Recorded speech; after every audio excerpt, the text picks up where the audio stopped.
નમસ્તે વિદ્યાર્થી મિત્રો, હાર્દિક સર એકેડમી યુટ્યુબ ચેનલમાં આપ સૌનું ખૂબ ખૂબ સ્વાગત છે. આજનો જે વિડીયો છે એમાં આપણે ચર્ચા કરીશું 18મી ઓક્ટોબરના તમામ અગત્યના કરંટ અફેર.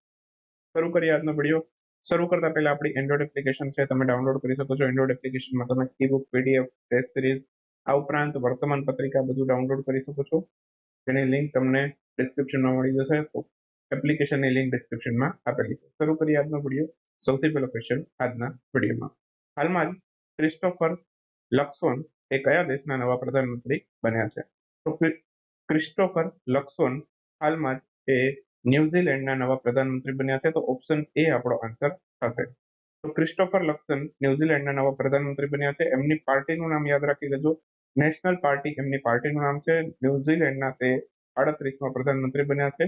કોનું સ્થાન લેશે? તો કે ક્રિસ હિપકિન્સ છે એમનું તે સ્થાન લેશે. ન્યુઝીલેન્ડની રાજધાની ઘણી વખત પરીક્ષામાં પૂછે છે. વેલિંગ્ટન એ ન્યુઝીલેન્ડની રાજધાની છે. તેનું ચલણ ન્યુઝીલેન્ડ ડોલર છે. વર્ષ 2028ના સમર ઓલિમ્પિક એમાં નીચેનામાંથી કઈ કઈ રમતો છે એને મંજૂરી આપવામાં આવી છે? જો એક તો વાત કરી ગયા હતા આપણે, ક્રિકેટને મંજૂરી આપી છે, એની સાથે સ્ક્વોશને પણ મંજૂરી આપી છે. ફ્લેગ ફૂટબોલ છે, ફ્લેગ ફૂટબોલ એને પણ મંજૂરી આપી છે, અને બેઝબોલ એને પણ મંજૂરી આપી છે. ટોટલ 5 રમતોને મંજૂરી આપી છે. એમાંથી 4 તો તમારી સામે આવી ગઈ. તો અહીંયા આપણો આન્સર થશે ઓપ્શન સી. એ અને બે બંને આપણા જવાબ છે. હાલમાં જ સમર ઓલિમ્પિક એમાં કુલ 5 નવી રમતોને એડ કરવામાં આવી છે. એમાં એક ક્રિકેટ છે, સ્ક્વોશ છે, ફ્લેગ ફૂટબોલ છે, બેઝબોલ છે અને લેક્રોસ છે. લેક્રોસ છે, બરાબર, આ રમત તમે પહેલી વારનું એનું કદાચ નામ સાંભળેલું હોય એવું બની શકે. આ રમતમાં છે, બરાબર, આ ટાઈપની લાકડી હોય અને આગળ નેટ જેવું હોય, બરાબર, એમાંથી બોલ છે, બરાબર, એને લઈને ગોલ કરવાના હોય, બરાબર. તો આ ટાઈપની રમત છે એને કહેવાય લેક્રોસ. તો આને પહેલી વખત અત્યારે આ ઓલિમ્પિકની અંદર સામેલ કરી છે 2028માં, બરાબર. આની પહેલાના જે 2024ના જાપાનની અંદર થયા, 2020માં, તો એકેયમાં આ રમત નહોતી. તો લેક્રોસ છે 2028માં સામેલ કરવામાં આવી છે. ઓકે, તો આ ટાઈપની રમત છે એને લેક્રોસ કહેવાય. હમણાં જ ઇન્ટરનેશનલ ઓલિમ્પિક કમિટી એની 141મી બેઠક થઈ. એ ક્યાં થઈ? મહારાષ્ટ્રના મુંબઈમાં થઈ હતી, બરાબર. આની સ્થાપના, ઇન્ટરનેશનલ ઓલિમ્પિક કમિટીની સ્થાપના ક્યારે થઈ? ક્વેશ્ચન એવો પૂછી શકે. તો 1894માં ઇન્ટરનેશનલ ઓલિમ્પિક કમિટીની સ્થાપના થઈ અને મુખ્ય મથક છે સ્વિટ્ઝરલેન્ડના લોઝેન શહેરની અંદર આવેલું છે, બરાબર. તો 141મી બેઠકમાં આ નિર્ણય લેવાયો અને એની પહેલા 1983માં જે બેઠક થઈ હતી ઇન્ટરનેશનલ ઓલિમ્પિક કમિટીની, એ નવી દિલ્હીમાં ભારતમાં થઈ હતી. તો અત્યારે બીજી વખત છે ભારતમાં આનું આયોજન થઈ રહ્યું છે. ગ્લોબલ મેરીટાઈમ ઇન્ડિયા સમિટ આનું આયોજન કયા શહેરમાં થયું? તો ગ્લોબલ મેરીટાઈમ ઇન્ડિયા સમિટ આનું આયોજન હાલમાં જ કરવામાં આવ્યું. આ મહારાષ્ટ્રના મુંબઈમાં કરવામાં આવેલું હતું. હાલમાં જ ગ્લોબલ મેરીટાઈમ ઇન્ડિયા સમિટ છે આ મહારાષ્ટ્રના મુંબઈમાં થઈ. 2023ના રોજ ત્રીજી આવૃત્તિ છે. સૌથી પહેલી હતી એ 2016માં મુંબઈમાં થઈ હતી. બીજી પણ 2021માં થઈ હતી, એ પણ મુંબઈમાં થઈ હતી. યુરોપ, આફ્રિકા, સાઉથ અમેરિકા, એશિયાના કેટલાક દેશો આની અંદર ભાગ લેશે. આમાં પ્રધાનમંત્રી મોદીએ અમૃતકાળ વિઝન 2047નું લોન્ચિંગ કર્યું હતું અને આમાં ભારતીય નૌસેનાના વડાને યાદ રાખીશું, એ છે આર હરિકુમાર. અને ગ્લોબલ મેરીટાઈમ ઇન્ડિયા સમિટ આયોજન પણ કોણે કર્યું? તો કે ભારતીય નૌસેનાએ કર્યું. સ્ટેચ્યુ ઓફ ઇક્વાલિટી નામની આંબેડકરની સૌથી ઊંચી પ્રતિમાનું અનાવરણ કરવામાં આવ્યું. કયા દેશમાં કરવામાં આવ્યું? આ હાલમાં જ અમેરિકામાં કરવામાં આવ્યું. અમેરિકાની અંદર ક્વીન્સ મેરીલેન્ડ નામનું એક આઇલેન્ડ છે. તો આ મેરીલેન્ડ નામના આઇલેન્ડની અંદર છે આંબેડકરની સૌથી ઊંચી પ્રતિમાનું અનાવરણ કરવામાં આવેલું. પ્રતિમાની ઊંચાઈ 19 ફૂટ છે અને બાકી આપણે આંબેડકર, બાબા સાહેબ આંબેડકર, એમને બંધારણના ઘડવૈયા તરીકે ઓળખીએ છીએ. પ્રારૂપ સમિતિના અધ્યક્ષ પણ તેઓ રહી ચૂક્યા છે. 14 ઓક્ટોબરે તેઓ બૌદ્ધ ધર્મનો અંગીકાર કર્યો હતો 1956માં. તો એ દિવસને આપણે ધર્મચક્ર પરિવર્તન દિવસ તરીકે ઉજવીએ છીએ. એક ખાસ યાદ રાખજો, સ્ટેચ્યુ ઓફ ઇક્વાલિટી આ ભારતની બહાર જે પ્રતિમા છે અમેરિકામાં, બરાબર, એ આંબેડકરની પ્રતિમાને નામ આપ્યું છે. એક સ્ટેચ્યુ ઓફ ઇક્વાલિટી નામની પ્રતિમા ભારતમાં પણ છે. સંત રામાનુજાચાર્યની પ્રતિમા છે. આ તેલંગાણાના હૈદરાબાદમાં છે, બરાબર. તો એની ઊંચાઈ 216 ફૂટ છે. એને પણ સાથે યાદ રાખી લેજો. સાગર કવચ એક્સરસાઇઝનું આયોજન છે કયા રાજ્યમાં કરવામાં આવેલું? સાગર કવચ એક્સરસાઇઝ છે આનું આયોજન હાલમાં જ કરવામાં આવેલું છે અને આ આંધ્રપ્રદેશમાં થયું, તમિલનાડુ અને પુદુચેરી ત્રણેય રાજ્યની અંદર આનું આયોજન કરવામાં આવેલું છે. તો ઓપ્શન એ અને બી બંને આપણા આન્સર થશે.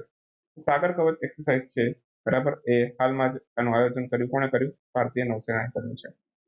તો આમાં તમિલનાડુ, આંધ્રપ્રદેશ અને પુડુચેરીમાં આયોજન થયું છે. અહીંયા આઈએનએસ કુથાર, આઈએનએસ તિહાયુ, આઈએનએસ બિત્તામાલવ, આઈએનએસ ભારતાંગ અને આઈએનએસ બંગારામ, આ બધા જ આની અંદર ભાગ લેશે. અને બાકી એક આવું જ ઓપરેશન થયું હતું, ઓપરેશન સજાગ, બરાબર, એ ભારતીય તટરક્ષક સેનાએ કર્યું હતું. અને બુલંદ ભારત એક્સરસાઇઝ એ ભારતીય સેના દ્વારા અરુણાચલ પ્રદેશમાં કરવામાં આવી હતી. એને પણ સાથે સાથે યાદ રાખો. ચક્રવાત એક્સરસાઇઝનું આયોજન કયા સ્થળે થયું? આ ગોવામાં કરવામાં આવ્યું, તો આન્સર આવશે ગોવા. તો હાલમાં ચક્રવાત એક્સરસાઇઝ છે આ ગોવામાં કરવામાં આવેલી છે. આનું આયોજન કર્યું કોણે? ભારતીય નૌસેનાએ. સૌથી પહેલી વખત આ ચક્રવાત એક્સરસાઇઝ છે એ 2015માં આયોજન કરવામાં આવી હતી. અને ત્યાર પછી 2016થી દર વર્ષે રોટેશન બેઝિસ ઉપર છે ભારતીય નૌસેના, વાયુસેના અને ભારતીય સેના રોટેશન બેઝિસ ઉપર આનું આયોજન કરી રહી છે.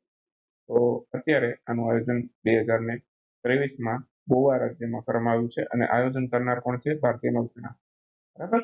દર વર્ષે રોટેશન બેઝિસ ઉપર ત્રણેય આયોજન કરે છે. હાલમાં જ કતાર બ્રાન્ડ ટોપ 75 એની અંદર સૌથી મૂલ્યવાન ભારતીય બ્રાન્ડ તરીકે કઈ કંપનીને સ્થાન મળ્યું છે? બ્રાન્ડ ટોપ 75 ની અંદર મૂલ્યવાન કંપની બની ટીસીએસ, ટાટા કન્સલ્ટન્સી સર્વિસ, આ એનું પૂરું નામ છે. ઓપ્શન એ આપણો આન્સર હશે. કતાર બ્રાન્ડ ટોપ 75 ની મૂલ્યવાન કંપનીઓની યાદીમાં ટીસીએસે ટોચનું સ્થાન પ્રાપ્ત કર્યું. એચડીએફસી બેંક બીજા ક્રમે છે, ઇન્ફોસિસ ત્રીજા ક્રમે છે, એરટેલ ચોથા ક્રમે, પાંચમા ક્રમે એસબીઆઈ છે. ફોન પે રેન્કિંગની અંદર છે 21મા ક્રમ ઉપર છે. ફોન પે છે હમણાંથી બહુ ચર્ચામાં રહી છે, જેમ કે એમણે પોતાનું સ્વદેશી એપ સ્ટોર બનાવ્યો છે. એનું નામ રાખ્યું છે Indus app store. PhonePe share dot market નામની એપ્લિકેશન લોન્ચ કરી છે, શેર માર્કેટની. આ ઉપરાંત ફોન પે પિનકોડ નામની એક એપ્લિકેશન લોન્ચ કરી છે, જે ઈ કોમર્સ માટે છે, બરાબર. તો આ બધું ફોન પે દ્વારા હમણાં જ શરૂ કરવામાં આવેલી ઘટનાઓ છે, જે તમે યાદ રાખજો. ટંકાઈ પદ્ધતિથી નિર્મિત ભારતનું સૌથી પહેલું જહાજ કયા દેશની મુસાફરી કરશે? તો ટંકાઈ પદ્ધતિથી નિર્મિત સૌથી પહેલું જહાજ છે આ ઇન્ડોનેશિયાના બાલીની મુસાફરી કરશે. તો ટંકાઈ પદ્ધતિ છે એ હસ્તનિર્મિત જહાજો બનાવવામાં આવે છે, જે પદ્ધતિને ટંકાઈ પદ્ધતિના નામથી ઓળખવામાં આવે છે. ઇન્ડોનેશિયાના બાલીની આ સૌથી પહેલી વખત યાત્રા કરશે આ જહાજ. ક્યારે કરશે? નવેમ્બર 2025માં. એટલે હજી તો 2 વર્ષની વાર છે, બરાબર. અને ભારતીય નૌસેના દ્વારા કુલ અને 13 સદસ્યો છે આ જહાજની અંદર બેઠીને ઇન્ડોનેશિયાના બાલીમાં જશે. બાકી ઇન્ડોનેશિયા ક્યાંથી જશે? તો કે ઓડિશા રાજ્યથી ઇન્ડોનેશિયા સુધી જશે. અને આ જહાજનું નિર્માણ કોને કર્યું એવું પણ પૂછે, તો બાબુ શંકરન નામના વ્યક્તિએ આનું નિર્માણ કર્યું છે. આ ક્યાંના છે? તો કે કેરળ. હાલમાં ચર્ચામાં રહેલ નેશનલ જસ્ટિસ ડેટા ગ્રીડ, આનું નિર્માણ કોને કર્યું છે? તો આનું નિર્માણ કર્યું છે એનઆઈસીએ, બરાબર. તો આન્સર આવશે એનઆઈસી. તો નેશનલ જસ્ટિસ ડેટા સેન્ટરનું હાલમાં ચર્ચાનો વિષય બન્યું, તો આનું નિર્માણ એનઆઈસી દ્વારા કરવામાં આવેલું છે. એનઆઈસી છે એ ભારતના ઇલેક્ટ્રોનિક્સ અને ઇન્ફોર્મેશન ટેકનોલોજી મંત્રાલય અંતર્ગત કાર્ય કરે છે. અને આ ચર્ચાનું કારણ શા માટે બન્યું? તો સુપ્રીમ કોર્ટ છે એને પોતાના કેસ ડેટા છે એને નેશનલ જસ્ટિસ ડેટા ગ્રીડની અંદર અપલોડ કરવાની જાહેરાત કરી હતી. સુપ્રીમ કોર્ટે એક આવો જ ઈ કોડ પ્રોજેક્ટ છે એ શરૂ કર્યો હતો. આ અંતર્ગત છે ચુકાદાઓ છે ઈ કોર્ટ પ્રોજેક્ટ છે, બરાબર.